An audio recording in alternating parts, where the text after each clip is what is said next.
Ang sayawing bayan o sayawing pambayan ay isang uri ng sayaw o sayawin ng mga katutubo sa isang lugar. Ito ay ang uri ng sayaw na sila na mismo ang nagawa na na-impluwensya mula sa kanilang mga paniniwala, relihiyon at tradisyon.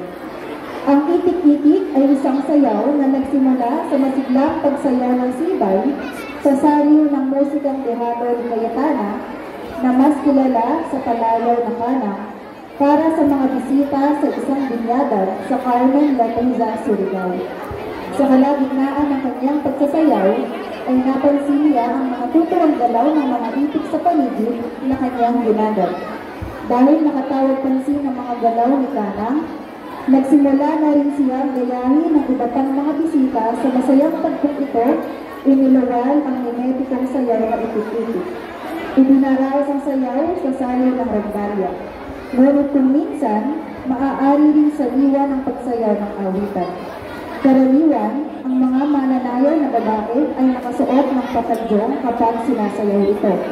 Barong Tagalog o kabisa de Chino at puting pantalon naman ang suot ng kalalakihan.